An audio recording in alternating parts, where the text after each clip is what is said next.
Paul, you've got a new book out called Camp. Can you tell us a bit about it? That's the one. It's a book about camp, obviously. It's about the history of camp, where the word comes from. And I focused a lot on the controversies around camp and the backlashes and the conflicts, all of the kind of interesting stories that have occurred. And one of the things I wanted to do with the book was focus on some of the stories that tended not to be told. So there's a reason why I have Josephine Baker on the front cover. I've tried to focus in the book, there's a thread through it about black people's experience of camp.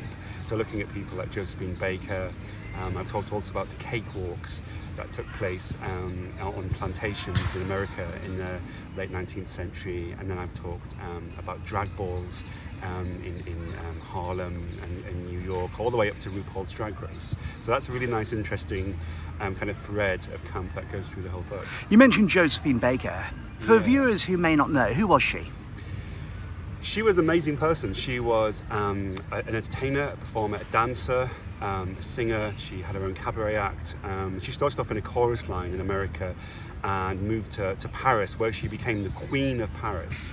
And she was a very kind of sexy dancer, but she also was quite a camp person, and she kind of knew the power of humour in her act as well. So sometimes when she was dancing and she was being quite erotic, she would kind of cross her eyes or make a funny face, just to kind of, I suppose, spoil it for people who are maybe getting a bit too turned on by her act.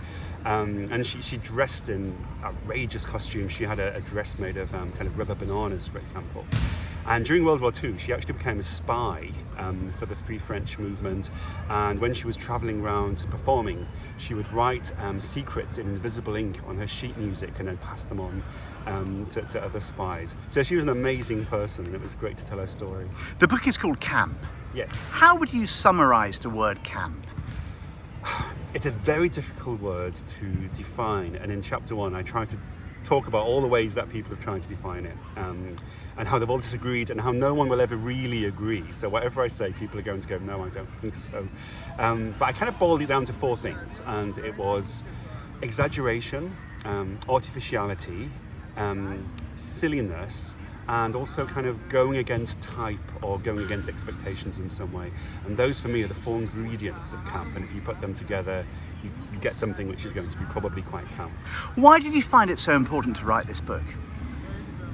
I think a book on camp is probably needed more now than ever before. We're all going through some quite tough times, and I think we need to learn, how to laugh at life again. And one of the things about camp and having a camp attitude is it lets you laugh in quite harsh circumstances, and that's one of the things that camp has always done. It's always been a kind of a way of dealing with oppression. So I wanted to bring that back. I also wanted to tell a range of stories about camp as well. And I think just to kind of enjoy myself, write a fun book. I'd written a book before this on Section 28, which was a very homophobic law, and that was quite a grim book to write, quite difficult at times. And so I wanted myself to write something that I was going to enjoy. And what did you enjoy most about writing the book? I think it was the range of different stories and people that I got to find out about, and things I didn't know, and stories that I was able to tell.